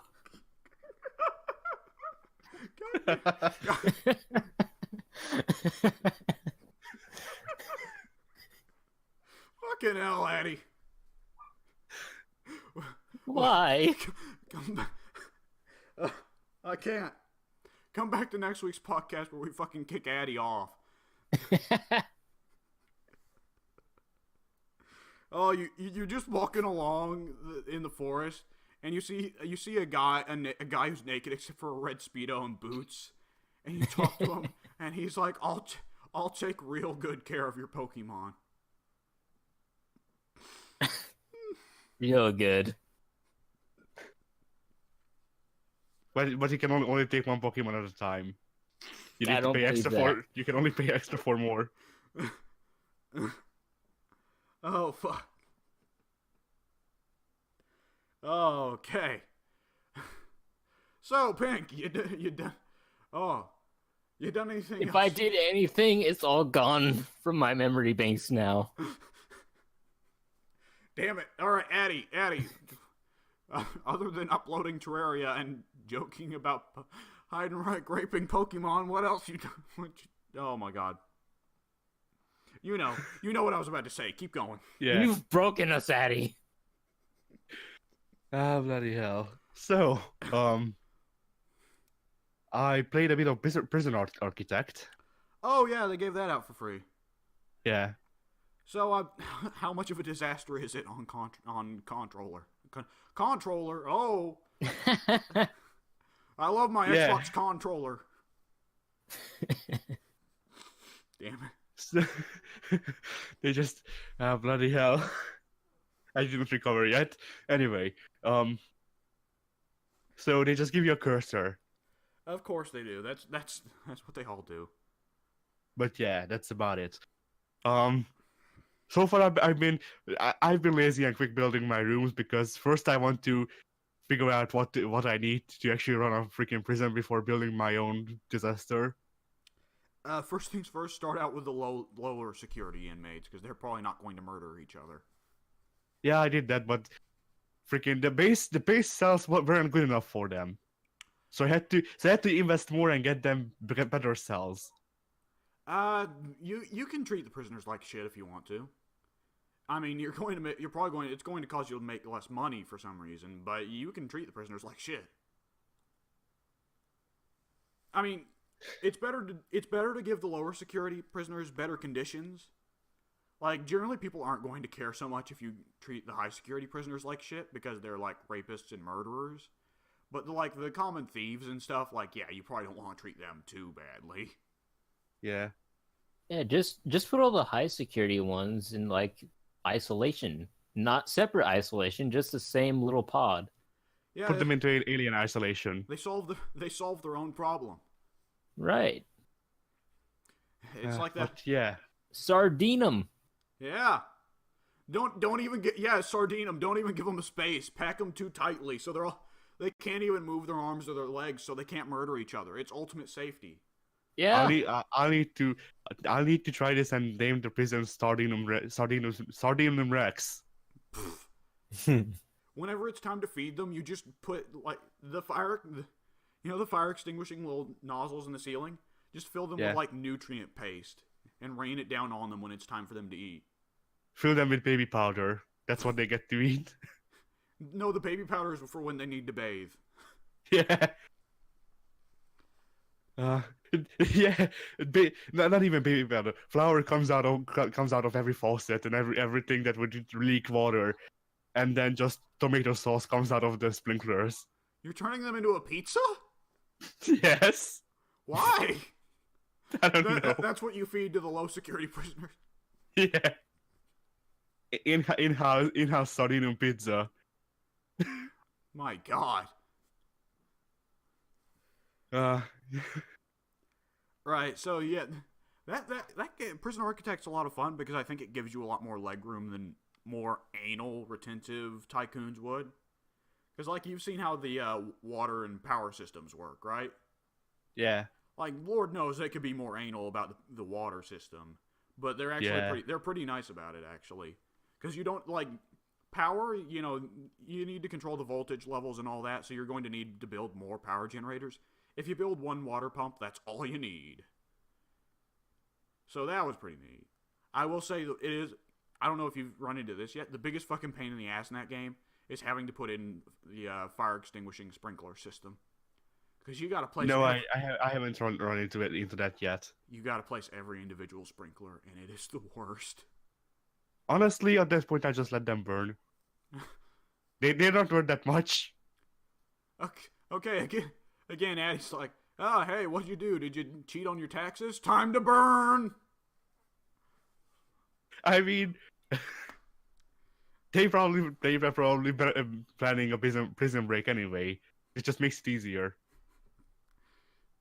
What did you, oh my God. What's the most minuscule crime that could get you into a prison?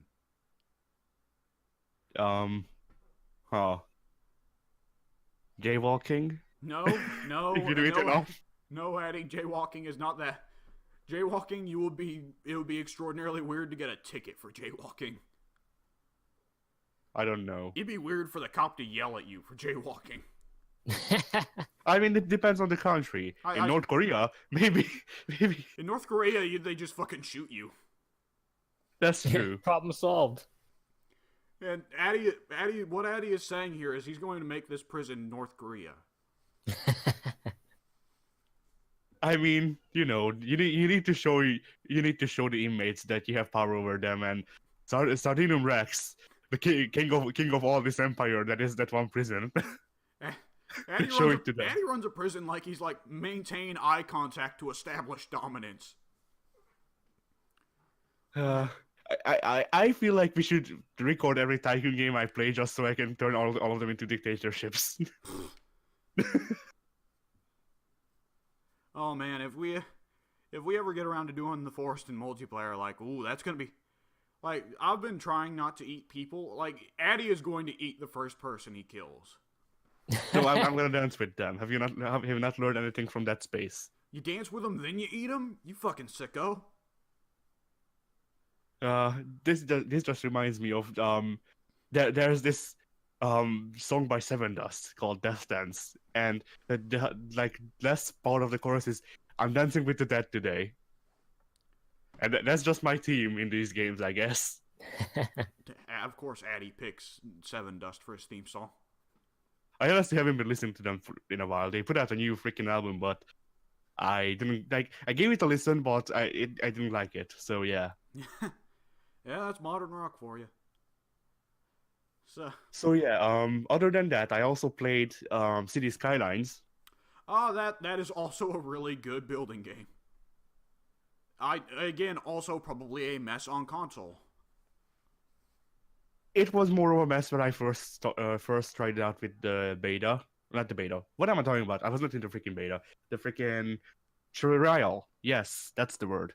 The trial.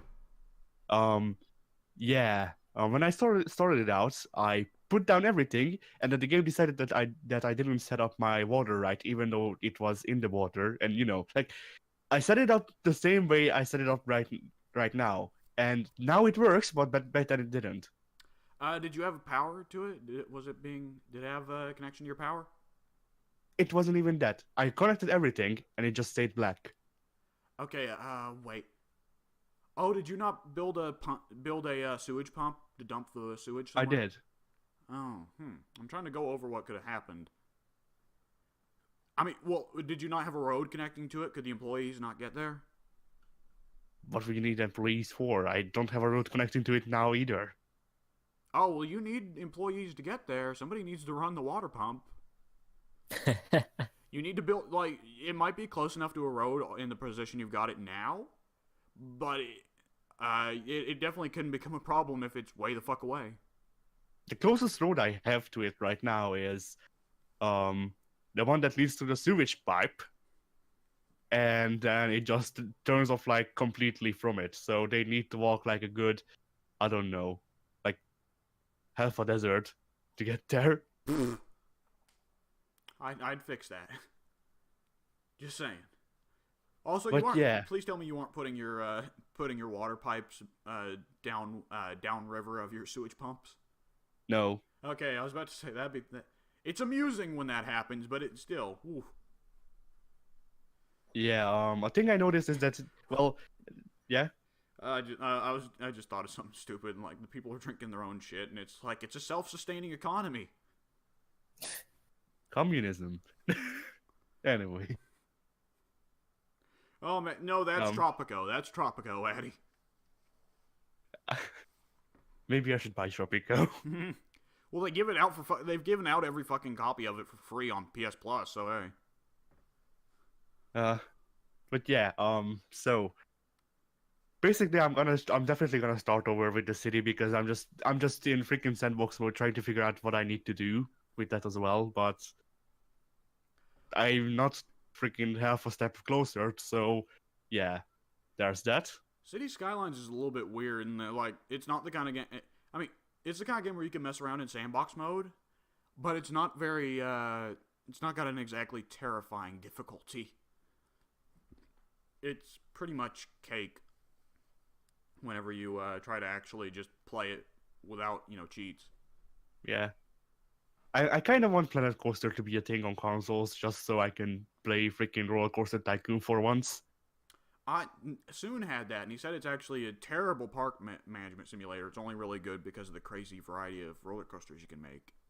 Yeah, from what I remember, you can also customize your rides pretty good. Well, you can customize your buildings pretty good. And then you can also just kill people. Okay.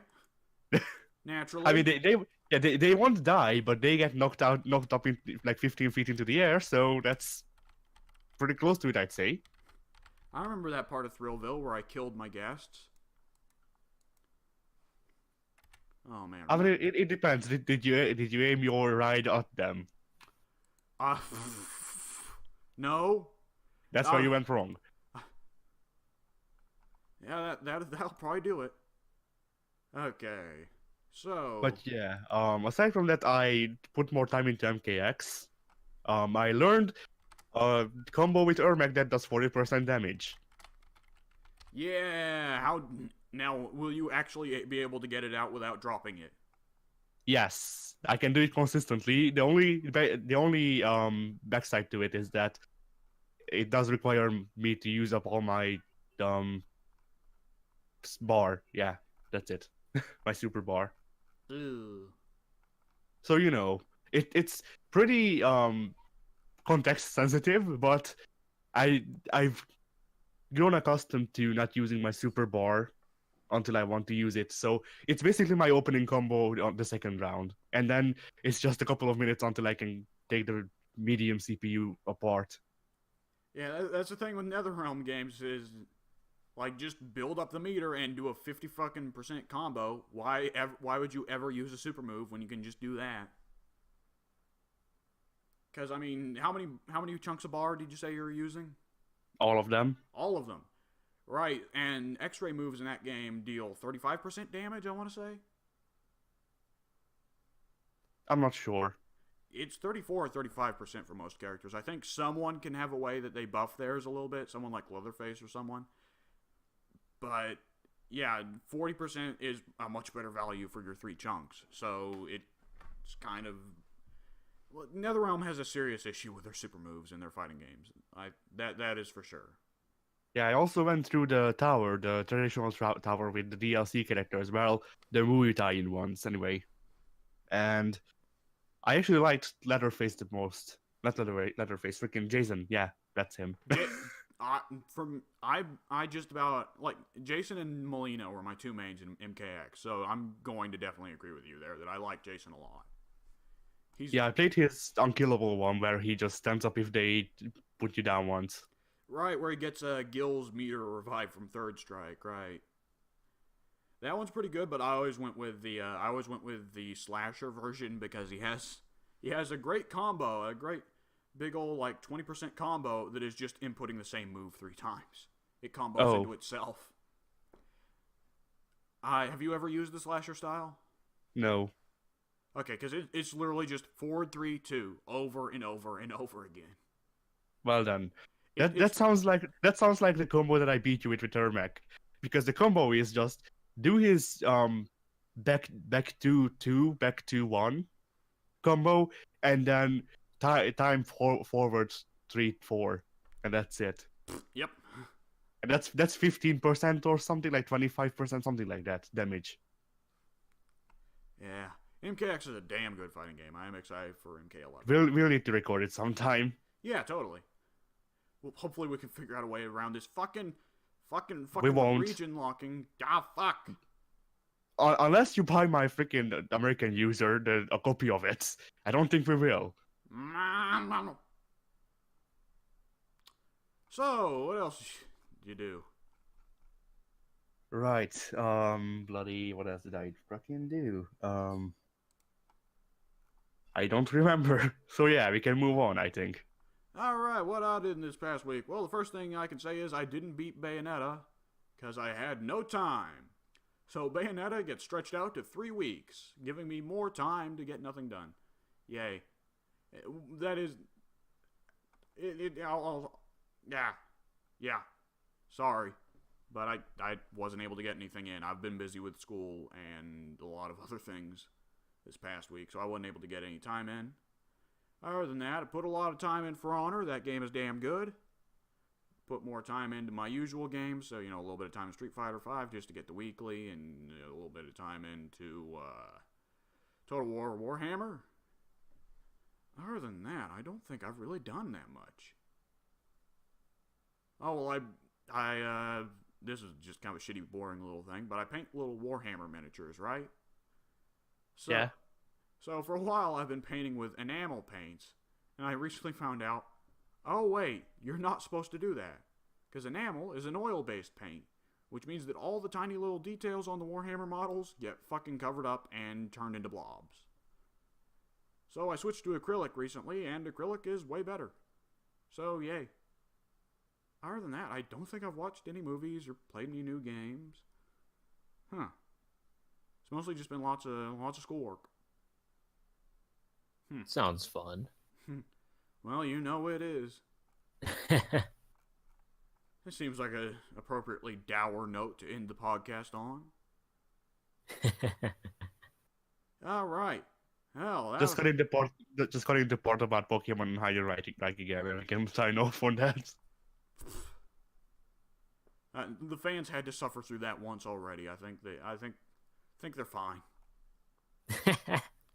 All right, folks, that's episode 39. We will see you later. Say bye, Addy. Bye, Eddie. And